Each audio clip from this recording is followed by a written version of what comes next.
so excited you're here. I know we have some new faces. In fact, you might have noticed that we're trying a new thing. We're doing a waiting room. We're going to start to ensure that so that we do not get hacked in these lovely little communities of Zoom letterpress people. So that's something we'll do every time when you come on. Let's see. Oh, and then the other last like businessy thing is that once Erin gets started, she does have some slides. Who would have guessed Erin the educator would have some slides to share with us? I will go through, if we've got a lot of noise or conversation or background noise, I'll mute you. So just so you know, or you don't get surprised. We ask that everybody mute. The nice thing is if you're not in the chat, you can actually hold your space bar. It will unmute, you can chat, you can like pipe up, and then once you take your hand off the space bar, it'll go back to normal. So that's something you can use. After Erin gets done, there will be Q&A and chat time as well. And so at that point, if you want to unmute, if there's not a lot of background noise, that's perfect, because we really like these to be informal and big conversations. If you're too nervous and you don't want to raise your hand or just pipe up, you can digitally raise your hand at the bottom. You can also do reactions like thumbs up and claps, and you can also comment over in the chat to everyone so that we can have conversations that way. So anyway, that's my like businessy things. I do want to say, Erin, we're so excited that you're here. So Erin Beckloff is joining us for this ham hang today. Erin is an educator, a letterpress printer. She is also the creator, co-director of Pressing On. And well, I'm excited because we're actually going to be in your shop today, right, Erin? Mm-hmm. Yep. Yay. I'm very fortunate that we had to buy a new house to accommodate my printing presses. So we moved about, I think it's 6 years ago now, to our new home, and we have a walkout basement so that my CMP 10x15, starring in Pressing On, couldn't go into our old house. So we moved to accommodate it. So I'm very lucky to have the shop in my house. I wish I could have you all over, those of you who can't get to your shop. So, but open door, once this is all over with policy, to come and have printer parties at my house anytime you want. If the basement's all by itself, you can hug the Great Dane and use my shop. So yeah, I live in Ohio. That's what I was gonna ask, where you're at in Ohio. Yeah, I'm right between Dayton and Cincinnati. So yeah, so I did prepare some slides just because I think it's fun to see some visuals of different aspects of my work. And a lot of the people that are also on the ham hang are collaborators as part of the work that I've done. I'll show you the full 360 of my shop afterward, but hopefully I won't talk more than 20 or so minutes, 30 minutes maybe. Feel free to ask questions because I can't see you once I screen share, so just ask the questions or Stephanie will see them in the chat and be able to ask me. So thank you so much for joining me on Friday. It's not Friday, it's Tuesday. Meredith's on Friday. On Friday. What day is it? Okay, and with that, that's why I got slides with notes, because it's just how my brain is working lately. So I'm gonna go ahead and share my keynote. Play. Alrighty. So first I have to give credit. I took this photo last winter when I was fortunate enough to be at the Globe Collection and Press at MICA. And I love all of their banners. That's not what they're called. Allison can tell you in a minute.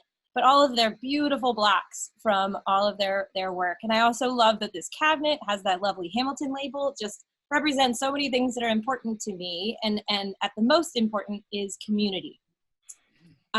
So community has always been is a driver of almost everything that I do. I am an assistant professor of communication design at Miami University in Ohio. And I consider myself a connector, a designer, an educator, a filmmaker, a printer, and clearly an E enthusiast. People tend to give me orphan E's from their collections. And it's something that I have always really loved, the character E. And I've always loved characters. Typography was what drove me to study design.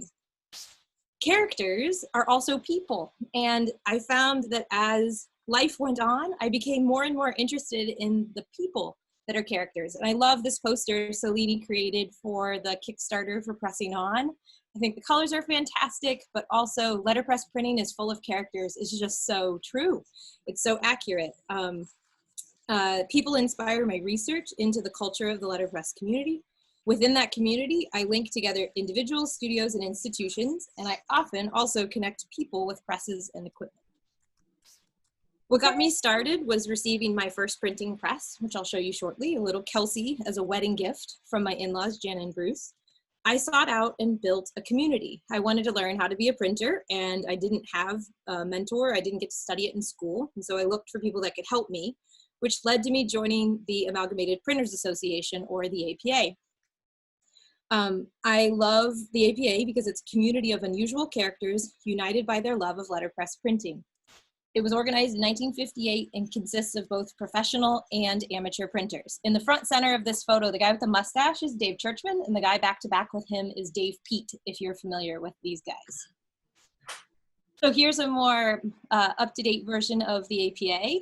I love the fellowship of the APA is what really drives me to it. I have friends that are in their 80s, and I have friends that are now my students that have taken up the craft. And I love that APA members help each other improve their skills, expand their knowledge, and exchange samples of their letterpress work. So this is all of us at the Chicagoose, I don't remember how to say it, that Jen Farrell of Star Shape Press organized. Look at Baby Joe. Baby Joe's on the left.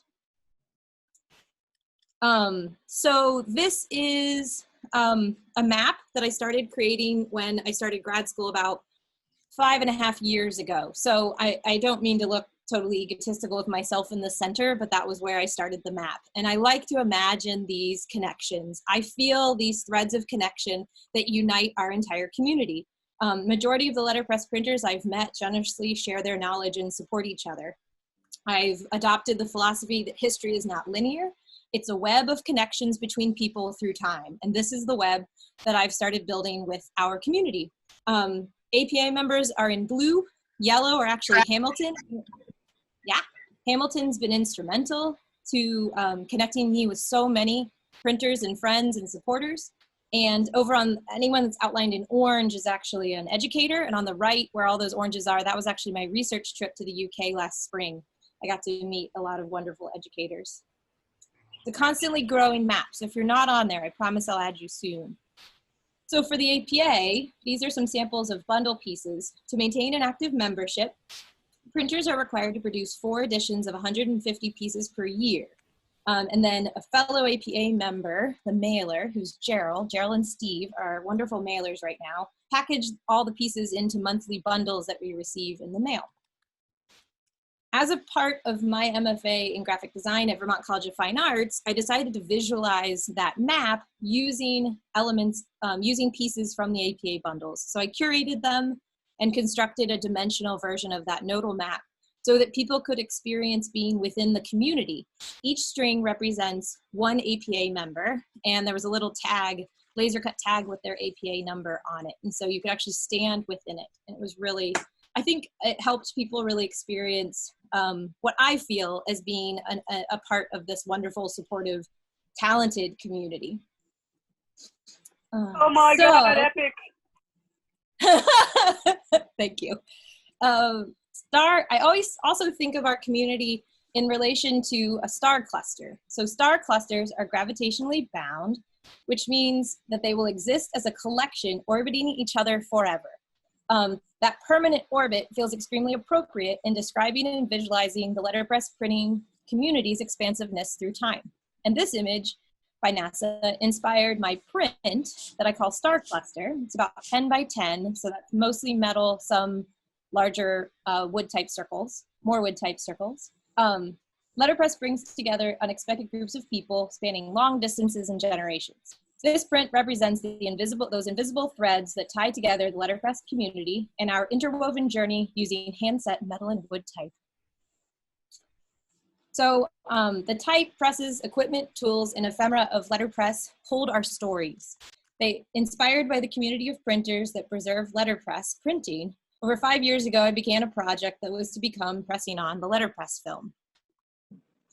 I'm not going to talk about the film for very long because I know some of you have heard my other talks about the movie, but I'm happy to answer more questions about it after.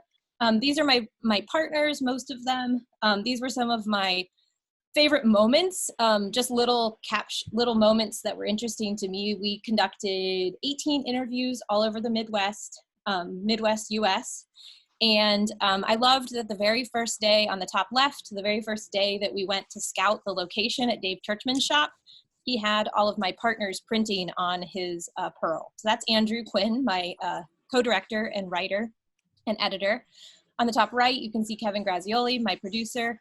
And while we were filming Paul Aiken's interview, you can see Paul is also teaching Kevin how to use the Ludlow. So Kevin, or maybe it was a linotype supercaster, I don't remember, someone's gonna have to correct me, but he was running over and making slugs and then Paul would come back and finish his interview, and then Paul just left us at the Platen Press Museum so that we could keep casting afterwards. So it was just this wonderful relationship between documenting their stories as well as getting to use the process, and then getting to have the slate with my name on it and our film on it was pretty epic. And then that's Rich Hopkins on the bottom right with Joe getting a close-up of his monotype caster, which was really fun. So in addition to designing the on-screen graphics and titles, I got to design the poster for our movie, which was actually quite intimidating. And so I partnered with none other than Brad Vetter to design and print the poster. We like to tell the story because we were sitting and eating donuts and drinking coffee, and we all of a sudden realized we had to get to the laser cutter before it closed. And so we had to design this whole poster in about an hour and a half. But fortunately, we're an excellent team, and it's composed of a combination of processes, including the laser cut key block that you can see on the right. And the image of the press, the CMP, is actually a cut from Dave Pete's collection. So that's a historic image from an electrotype that I proofed and scanned, and that's also, so it's this beautiful combination of new and old that I think so many of us love in letterpress printing. Another project I'm really proud of that was part of the film was this creation of the Morewood type legacy chromatic ornament, which was a collaboration with my dad, Scott Moore of Morewood type, and myself. The ornament is, there's two pieces that combined make a third color, also known as a chromatic, which represents the relationship between the older and newer generations of printers. And I feel that together, or when printed, we're even stronger, which is beautiful. An important character in Pressing On is Dave Pete. My research partner, Catherine Fries, and I are leading the Pete project. Actually, I shouldn't say leading, are collaboratively working on the Pete project with our wonderful research leader, Kalia Daly, who is a grad student at University of Indianapolis, as well as other students. Our friendship with Dave Pete was forged by our dedication to the preservation of letterpress printing and its community. Generous with knowledge and willing to teach, Dave opened his shop doors and we discovered his abundant collection. We knew it was important to preserve his legacy. As briefly as I can, I'll highlight the projects we've collaborated with Dave on. So these include Dave Pete, when he began collecting, for the first 10 years of collecting, produced printed works highlighting his acquisitions in various forms. Most significant is the one-line specimen book, which is a means of organizing and visually preserving his collection. Additionally, Dave recorded the quirky tales that focus on the people and shops he encountered over the last 60 years. As Dave would call them, his discursions of a type collector were the stories that he first shared with all of us, and I'm sure with many of you. You've probably heard a discursion from Dave Pete if you've ever met him. And I love that he has this connection between the physical type and the stories of who he got them from or where he got them from, and it's just a really beautiful connection of narrative and artifact. He also documented his type collection through his calendars. He produced a total of 50 years of calendars, which he would make initially, I think, over 500 of and mail to friends. And they were also used to advertise to acquire materials. That was his first calendar here, pictured the smaller one, and then it went to the larger format, and Catherine and Andrea Fries helped him print that final calendar. And I love that script, right? Doesn't everybody want that script? Dave loves 19th century everything, if you couldn't tell. Here's one of the interior pages of his calendars. They often became an opportunity for him to document the type that he had acquired that year. And so it continued the documentation of his collection. The Pete project is going on, I think, 3 years now, and there are many years to go, but it involves preservation and storytelling, organizing the Pete collection, researching, creating a database, a digital database because Dave has spreadsheets, but they're all handwritten. Proofing the metal type collection, and engaging with the printing community and investing in the next generation. Here are some of the initial proofs that Kalia and the other students were making. Handwriting, they created this process, and so they're actually proofing the metal type, writing the one-line specimens that connect to interesting things about Dave. Dave loves Steak and Shake. It's a fast food burger restaurant with like milkshakes and like all that, and so his Steak and Shake order is interwoven within this. So that's he'll eat your fries and extra onion. That's part of his order. Here are the first new pages of the one-line specimen compiled from the proofs. Yeah, in 2.5 months, an additional 40 pages of the one-line specimen were completed, doubling what Dave had finished, and Kalia has been working on it diligently, and we will all be continuing to work on it for many, many years. So this was a sample we created to help it live on. Dave also collects 19th century type specimen books, and as a part of that, he started acquiring printers' periodicals. Periodicals or magazines were produced in the 19th century primarily to make money. So they were used to advertise printing materials. I love this one. This one's my favorite. I love the lady in the background running the press in her bustle. I'm glad we don't have to wear those anymore though. Of greater interest to all of us, the printers' periodicals fill a gap of information that wouldn't have otherwise been available. And so there's a lot of written content. Periodicals included patent information. They included they included stories of the people that were actually working in the factories, such as I think there's an article about working in the Page factory and things like that. So it was the news of the day that was happening in our printing's history. Periodicals were kind of an in-between of a specific year for a specimen book. So issues in between went along with that. Went along with that collecting, which was why Dave was so interested in obtaining them. So these were two of the really lovely ones, Page on the right, the Electrotype Journal on the left. This was just one of my favorite ads because the fact that that was printed in 1888, yeah, gorgeous, just so gorgeous. Also fond of it because it's in Cincinnati, which is very close to me, about an hour south of where I live. Another aspect that I think what I found the most interesting in addition to the type were the ads. So the advertisements in these printers' periodicals, it was right, I mean, it's showing our history. It's when Hamilton was growing and acquiring. So you see Hamilton and Baker referenced in the bottom of that, talking about the Hollywood versus wood type. And then on the right, you see some of the best catchwords, which Page is always known for, a lot of that work. So my day job, I work a lot. But I love it, and that's why. I teach letterpress printing as a part of the BFA in Communication Design at Miami. I also teach all levels of courses within our Communication Design program. So we are called Curmudgeon Press, fondly named after a retired emeritus faculty member who took care of the equipment before we were able to actually offer courses in it. Students take letterpress for designers in conjunction with their typography course. And they also have the opportunity to take another letterpress course, which is often filled with an interdisciplinary mix of students, which I love. I love getting the range of backgrounds and interpretations of how to use the craft. So I have journalism right now. I have journalism majors, some experience design MFAs, some creative writing major, interactive media studies. We often will get marketing, and of course some designers and artists as well, and art educators. So it's a really fantastic group of people. What's very important to me as an educator is to introduce my students to our letterpress community, and that involves attendance at events, including Hamilton's Ways Goose. My students are often called the Goslings because they name themselves that because they follow me around like little baby geese around the Ways Goose. And I also bring other printers and designers in for collaborations so that my students have the opportunity to learn with them. So this spring, we were working on a project with Brad, which we hope to pick up again when we're allowed to be together, for the Cincinnati Children's Hospital. So it's a collaborative project that Brad's leading, which he could tell you more about. my students were assisting with the production. We've also hosted Star-Shaped Press for a workshop and lecture and engagement with our Special Collections Library.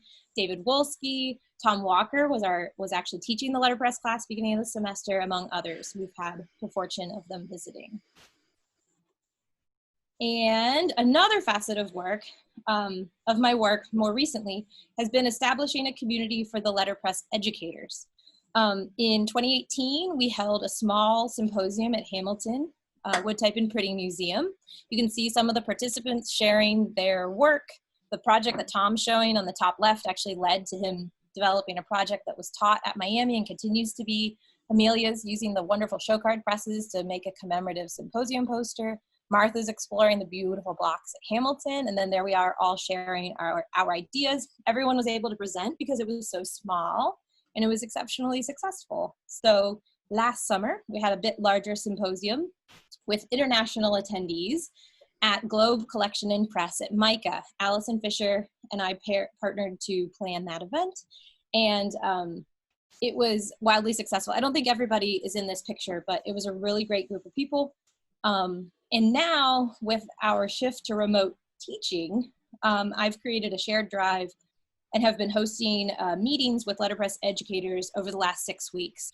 It's expanded from, I think there were about 25 of us at Baltimore to now over 100 individuals that are sharing materials on Google Drive and coming to the meetings and just thinking about how we're all figuring this out as we go. And most recently, we've made this shift towards proactively planning for the future, both short and long term. How can we collectively support our community to be prepared for future changes and challenges? So I'd like to end with this print, which was another print for the End of Times Print Exchange, organized by the wonderful Mary Bruno. And these are my fundamental values. This is what drives me and what is most important to me through my filmmaking, through my printing, through my teaching, and through my building of communities. I love to collect stories, teach kindness, and build community. And that's all.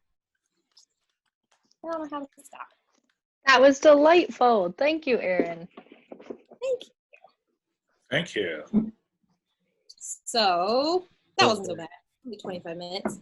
I'm going to do the spin, and then I'd love to answer any questions or have conversations. Yeah, you're going to show us your shop a little bit, right? The spin. Erin has set up a very sophisticated manner so that she can show us her shop. It feels like a 360 view, and I love it. So there's my Vandercook back in the corner. That's my little Kelsey. That was my very first press. That was my wedding gift from my in-laws. You can see some of my collection of E's. That E print was the first thing I ever printed at Hamilton. That press came from Continental. That's a whole nother story. Tammy and I can tell you about it sometime. We purchased Continental Letterpress, otherwise known as Curtis Show Print. That was a grand adventure. There's my little press, my little dog-a-day. Oh, this is my turtle. I'll show you all this. That's the messy part. Just ignore that. But this turtle is like a flip-down turtle, and it's made by Hamilton. I love it. That's Olive, my CMP 10x15 that is in the beginning of pressing on. Yeah, so a lot of my equipment I've acquired. I've been involved in letterpress since I got married in 2008, so I guess I've been printing for a little over 10 years. Yeah, so that's my space. Those are the Tom. Go back and not make anybody puke. I'm featuring right now my Tom posters, my pennants were behind me when I was speaking. But I've been very fortunate to find and save a lot of the equipment that I have. My CMP, a lot of the cabinets came from the University of Dayton. Thank you, Ben.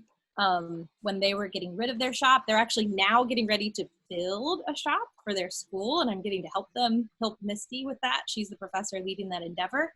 So I'm really excited that to see programs growing when some of the world still doesn't understand why we love all this. I'm gonna plug my laptop in, but love to answer questions. So I can take, what's the square footage of my shop?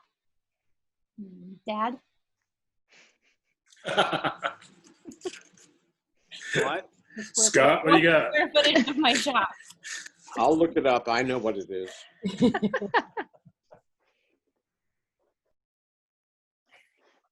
It's a pretty nice space. We're very fortunate. We have some land. Erin, is the film still showing? You know, are you still being asked to premiere? Yes, we were actually coordinating another screening in South Korea right before this all kind of shut things down. So I hope the film is able to be seen. Right now it's available on pressing on streams on Amazon if anyone wants to watch it with your families. One of my students told me that she and her family were having a movie night and watching it, which I really love. And it's also available on Vimeo and a bunch of other streaming outlets that I can try to name in a minute. But yeah, but it streams free on Prime. So if you have Prime, if anyone's having trouble finding it, just let me know. And I'm excited that it's continued. I mean, we had our world premiere at Hatch and the Country Music Hall of Fame and Museum in 2017. And so to still have it be active and we've had 85 screenings worldwide, 13 different countries, which I feel like it's pretty exciting to get to share. And I love the Universal, like Los Ultimos. I love because it had that same tone. Like I love getting to see that at Hamilton, and I love that they made that available for us to all watch on our own. If anyone hasn't seen it, let us know. Yeah, we have a bunch of pressing on printers on here. Greg Walters and Jim and Stephanie and Tammy and Selene. I'm just gonna keep naming you. It makes me happy.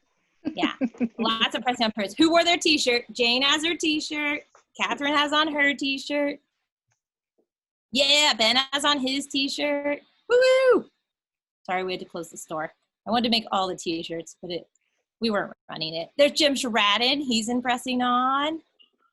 I want to see the t-shirt. Let me see. Who got it? Jane has one on if she feels like being called out. So good. Ben has on his Type High t-shirt. This is so funny. Yay, there's so Ben. funny how everyone's here, but so quiet. Yeah, you don't have to mute yourself now. I say that during the presentation so that we can present, but you can unmute and be more chatty now. Okay, I'm done washing dishes. Okay, good. Yeah, if you're washing dishes. There. Erin, how much printing are you actually getting done since you have access to your shop? That's a good question. None yet. Not since we've gone remote. So with my classes all going remote, I put a lot of time and energy into creating kits. So I sent kits to my letterpress class of printed materials, and I ordered them ink pads and phone folders and glue sticks and all kinds of stuff. I kind of, our friend Nate compared it to Apollo 13, like when they had to dump the box of things onto the table to like solve the I think oxygen filtration something, someone can remind me what that is, problem. And it was like, I didn't really know why I was sending them all the things I was sending them at the time. I just knew I wanted them to have physical things to make with. And so I spent a lot of time doing that, and I haven't actually gotten to print. I've been buying cards from printers, and I've been sending notes to my students, but I'm looking forward to printing once school gets out again, so that, yeah, I want to start to make, because I miss it. I miss making things so much. Yeah. I want all my stuff here. Yeah. Collage has been a really good outlet, I've noticed. Like, I've really loved seeing people doing collage, like with whatever they can find. And that's something I think almost all of us, kind of that assemblage of parts is something that I relate to with as a printer. Yeah, I was making books too. I found some gorgeous marbled paper I had here at home. So I was really excited to pick it up, get the needle and thread, and just go to it. It felt great. But That's awesome. I miss the ink though. Paper doesn't have enough smell. It doesn't. I know. Erin, do you have a bunch of different teachers then around the world and country you're trying to share projects with, so that you can do things that you can't think of yourself?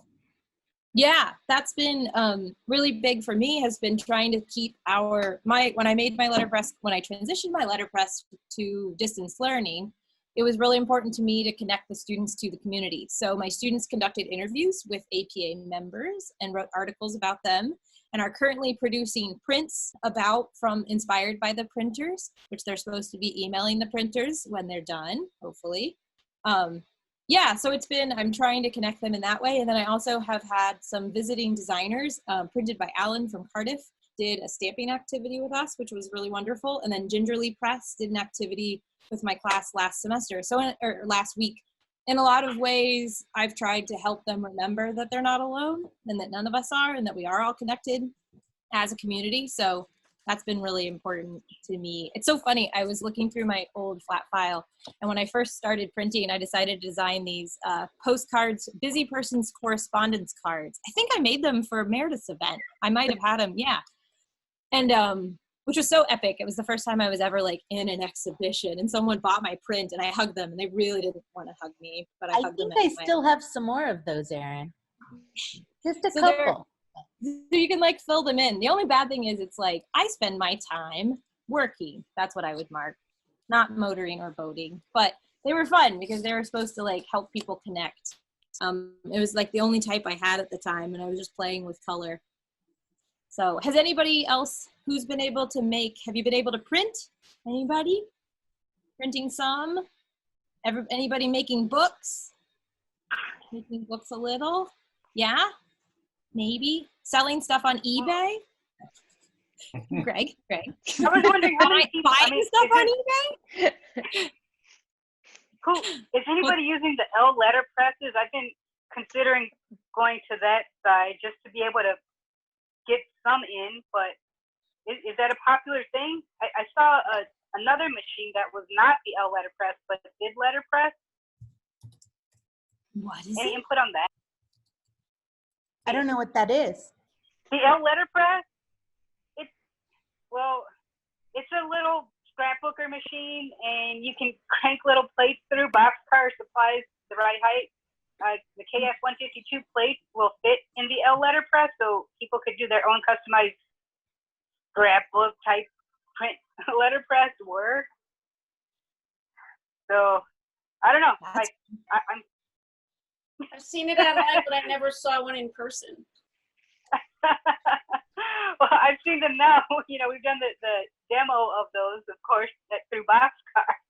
But I've just been wondering about doing it so I could bring my printing home and hopefully have water soluble prints and all that. Ink? Mm-hmm. No? Is it blasphemy? No, I don't think so. There's Okay, also thank that you. tiny letterpress that that you could 3D print and then have at home.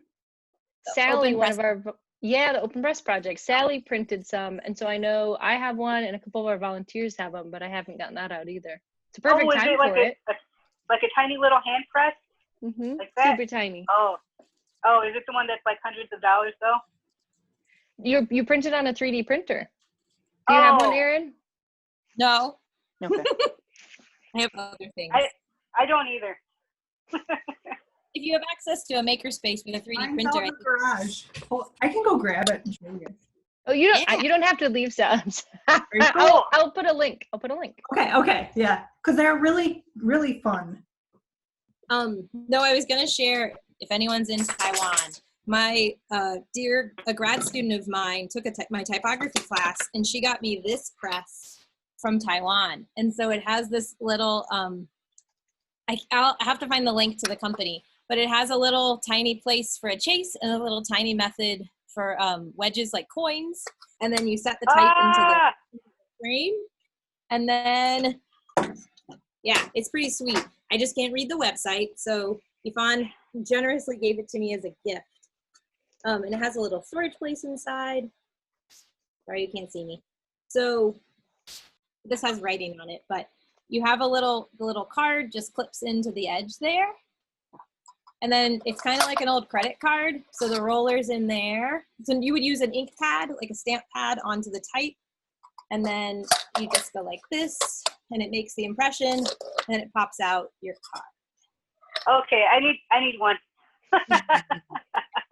And, she actually got me, I have Chinese type, so she wrote me notes so that I wouldn't say bad things. Wow. Is that commercially available, or is it just somebody making a few? I think they were in, it was in GQ magazine in Taiwan, so it's been pretty popularized. I'll try to find more. They also make like an automatic stamp pad. They make plastic type you can put into a stamp pad, like actually set it and then use it too, which is kind of clever. I'll look for the link and share it in a little bit. So these little contraptions haven't been shared in the letterpress educator forums then? Not yet. Bye, Bob and Carol. Thank you for coming. The Mullins. Yeah, you're welcome. No, to avoid damages of types and to extend this term. So anyway, oh, there's the name. That's the company's name, EJEN Letterpress, Taiwan. Oh, cool, thanks. Yeah. Yeah, so I think they are commercially available. It's pretty fun. Random show and tell. I will show you something else. They're gonna wonder why all these orders came in suddenly, all at once. We need our fix. We need our fix. Yes. We used to find that would happen. Someone would teach like a class, and they would use an old Hamilton type specimen book to talk about type, and then we would get all of these orders all at once from like somewhere specifically in the country, like Washington State or Japan, and so we'd have to sleuth out and we'd send their books, but we wanted to know why and who was telling about it, which was fun. So, and Tammy and Adam can jump in too, or anyone who's part of the experience. We bought Curtis Show print, so this was there. Like we didn't find very many of the printed materials. Okay. The Continental Letterpress, or known as Curtis Show Print, when it was established in 1905, I think is right. They were another show poster shop in Northern Ohio. And yeah, that's Steve's press, Richard. We're gonna make those for all my students. My students are all gonna make those for the fall. Steve Garst created the provisional press. They're open source plans for a flatbed press. So if anyone wants to be part of that, let me know. So I just wanted to show you some of the things we found. So these were the blocks. Like we kept a lot of the special items and split them between the Red Door Press and my shop. And this is the only larger block that I ended up with. Whoa, bad light. But we're really excited that we were able to have a couple of these. So the type collection exists between the Red Door Press and my shop, and a University of Indianapolis has some type, and Stephanie has some type. And because they helped us come and clean in a very, very moldy, dirty wood type shop. But most of the collection exists at Ohio State University. So the former owner who sold the shop to the person we bought all the type and equipment from donated everything to Ohio State in their special collections, and they have a really nice, I'll find that link too, I meant to send it to Stephanie. They have a good link. You can go and visit the posters. Like thankfully they were hoarders, collectors and savers like so many of us, and so they have a lot of the original posters that you can see, a lot of the sketches for the original logos, and a lot of the cuts and the larger blocks are at Ohio State. I'm gonna stop talking so other people can talk. I'm muting.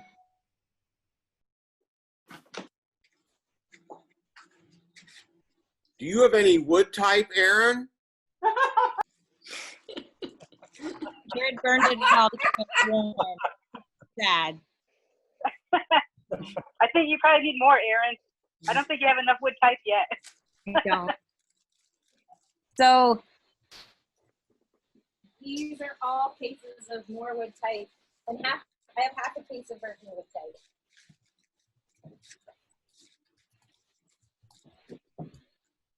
Yeah. This is what happens when your dad makes wood type. So Erin, how did that start? How did your dad start making wood type for you? Because of you. There's that poster. This was good product placement. When I got my first press, Dad wanted to make me a heart for a Valentine for my little Kelsey. And he ordered wood, and whoever manufactured the wood, it was not type high. And so, unlike most people, Dad was like, well, I'll just figure out how to make type high maple. Like, of course, that's where Dad would go. Like, that made complete sense to me. That was how he got started, was he wanted to figure out how to make me type that was the proper type height and not too low. So we're all very, very glad, yes, just like Catherine said, that he started to figure it out, and Hamilton's manufacturing type, and Virgin Wood Type's manufacturing beautiful type, and lots of other people. Ryan Malloy is making awesome type. So it's so fun to see everybody else figuring it out. Jerry at Virgin Wood Type. And Jerry, of course, at Virgin Wood Type. Where's my, yeah, I have my one chromatic. I want the ball.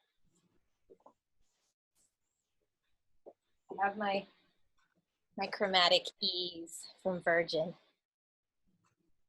Nope, it's that. I don't know which way it is for you, but yeah. Yeah, that's how he got started. And he printed that at Hamilton, his poster. Nice.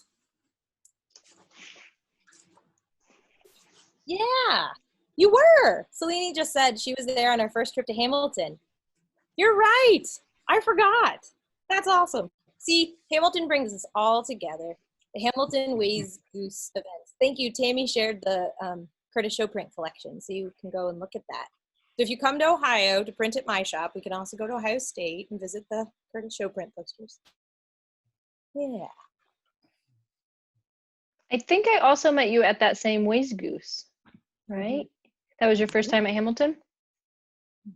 We went to Hamilton before, the winter before, or spring before. But yeah, Okay. but that first week, I just remember looking at all the pictures afterward, and it was just so fun to remember everything we had done together.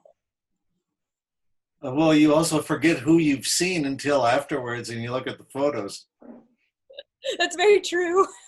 But I love that it always brings us all together. Well, with Yeah, luck, we'll be in person this year and not looking like this. Yay.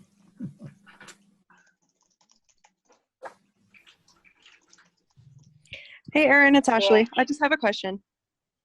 What do you think the importance of the research in the UK is? Like, why the UK over anywhere else? Why did I go to the UK? No, like, what's the importance of the research there for you, for letterpress? Well, and Richard's on here, and he could probably speak to it better than me. Richard from New North Press. I decided, for me, I wanted to look at the research and scholarship that was happening in the UK, because printing had been a part of their schools.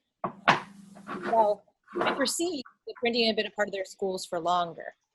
What I've kind of found is that printing had a different role in their schools than it had in American colleges and universities. And that's actually what I think is even more fascinating, is printing was a part of our elementary, primary school and curriculum. And so that's actually been what's been intriguing to me, are the parallels between why letterpress printing was taught to elementary and middle school age kids in the US, in America. A lot of those reasons were very parallel to why a lot of us fundamentally teach letterpress today. And so it was these ideas of finding satisfaction in the work and the value of making things that were part of their community. And so the students were actually printing the catalog, the programs for the music program, or they'd be printing something for the spelling class or a newspaper. And so that was something that was very fundamental to printing in schools in the US. In the UK, they had printing in schools, but it was very delineated to the trade. And I'm very intrigued. It's been really exciting to talk to the educators in the UK, because some of them are letterpress technicians. So at the London College of Communication, at Birmingham City University, they're individuals that their whole job is taking care of the letterpress printing workshop. And a lot of the different workshops, students in their schools have access. Richard, correct me if I'm wrong, please too. They have access to use the facilities, the workshops, for any project, for any any class that they're taking, but it's not necessarily a part, like learning a process isn't dictating what happens in a class. And so in some ways they have a lot more access to the different facilities than we have at this point. So any student that's studying design can go and use wood shop or the metal shop or the book binding or letterpress workshops in order to produce the work they want to create. So I'm just intrigued by the relationships and the different motivations. And so it's been great to collaborate with those folks.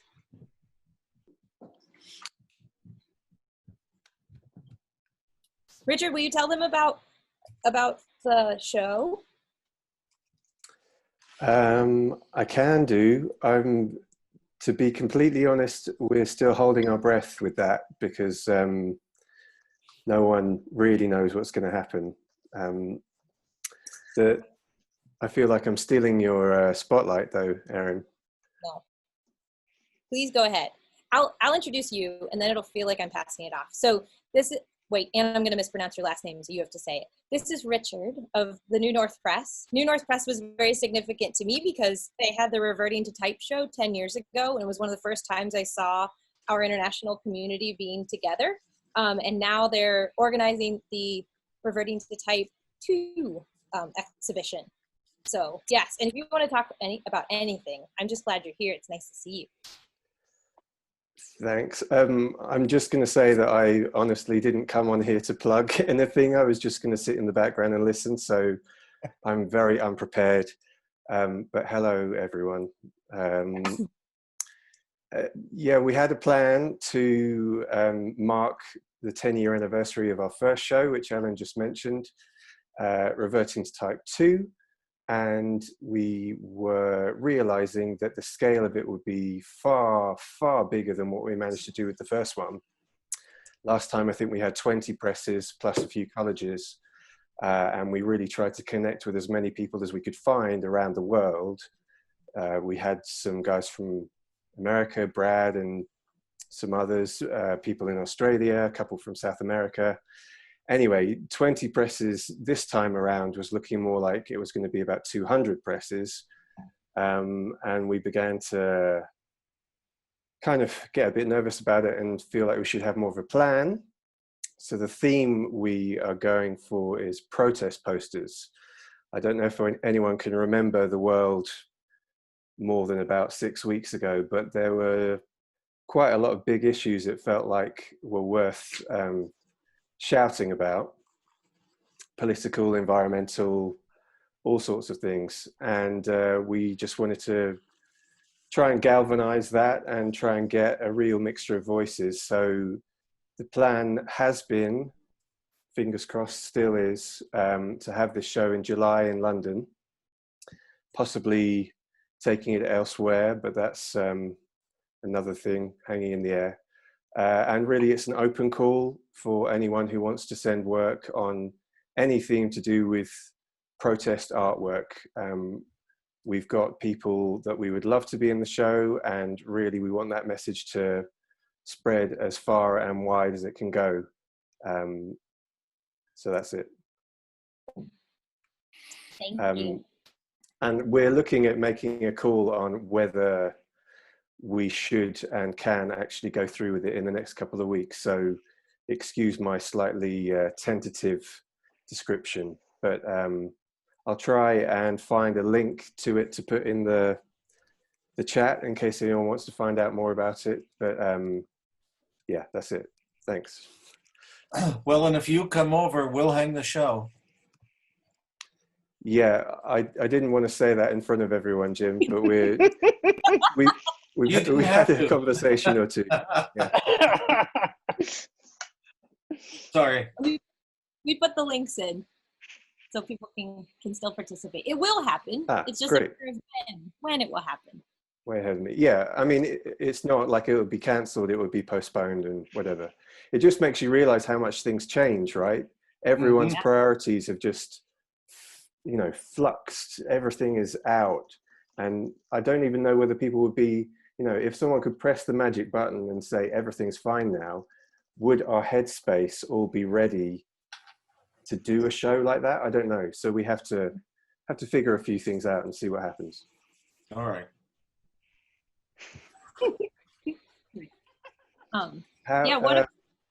I was just going to ask Jim, actually, how are you finding it at Hamilton?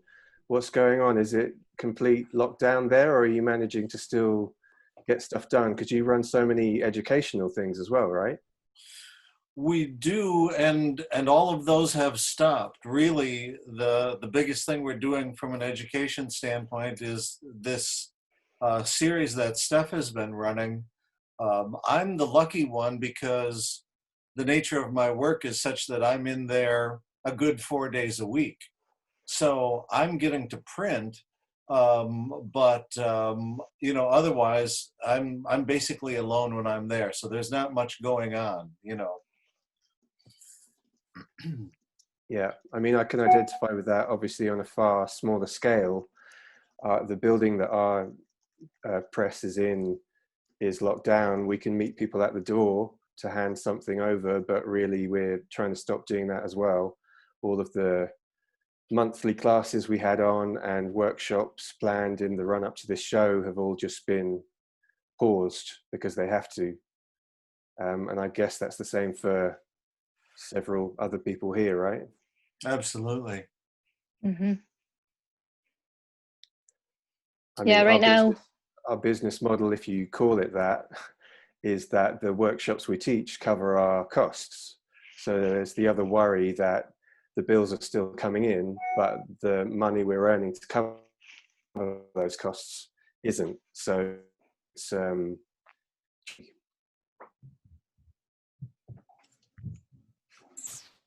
So I'll have to check out more of what New North has done in addition to their teaching. Richard developed a 3D. I am going to make this about you because I'm tired of talking about me. Richard I've got to go now. I've got to go. A 3D printed type that font that's really interesting. And there's a whole really great video about that on their site. And a laser cut. Yeah. I don't know if you want to talk about any of those projects. I don't know if I do either. I think. Well, let's save that, Erin. Let's talk about you. Okay, I'll go back. Well, maybe we'll have to see if Richard will do one of these sometime. I'll shoot you an Yeah. email because that would be great to hear about if you'd want to share. Richard, yeah, that'd be great. Let me prepare, and of course. I'm happy. I'm happy. I we mean, can do that. Erin, I was just going to say, I felt that it was really clear through meeting you that you were, like I said earlier, a kind of linchpin person who was really interested in expanding the community. And my initial experiences of letterpress in this country, and I haven't traveled to the US to pursue any of this, was that the older generation of printers took quite a lot of wearing down before they were friendly enough to share information. You know, there's this slightly cliche view, but it does hold true, that you would visit someone and they would kind of cover up the things they were working on. And you would ask them lots of questions and they'd answer about 3, and you were lucky, yeah?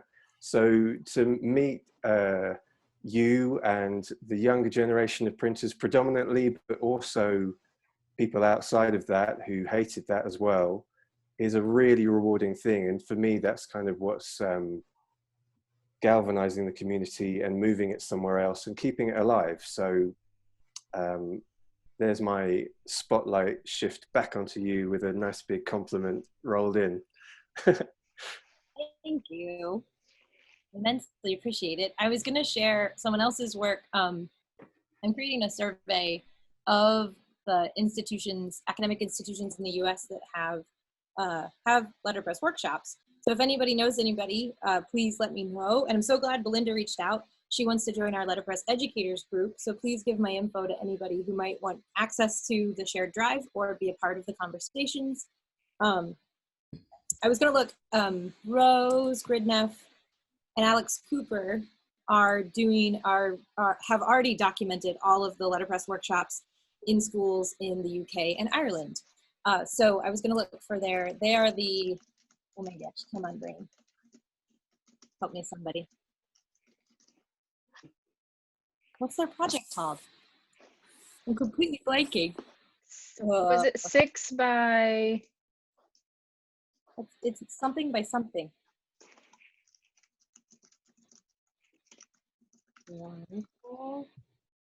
well, Stephanie will just give me everybody's info. Well, here, I don't mind. This is my Miami email. If anyone wants to join, just email me. The 6x6 project, that is what it's called. Yeah. But that was how it started. They produced a really wonderful book and study, and now they actually do have all of them documented, and they're doing a much more thorough job, a differently thorough job than I'll be doing, because I'm hoping that people will submit their information. We'll have a call and be able to collect more of that information. But they actually went and measured. I mean, they have detailed maps of everybody's workshop. They have all the type in their entire collection. It's pretty awesome. Bye, Jim. Yeah, it's been about an hour, so we will do an official thank you. Are there any last minute questions for Miss Erin before she, I don't know, goes off and plays with Kinley or teaches her students or? Just thanks. Yeah, thank you, Erin. That was really great. I loved the Lazy Susan tour. I think that was my favorite. Thank you so much for having me. It was such a pleasure.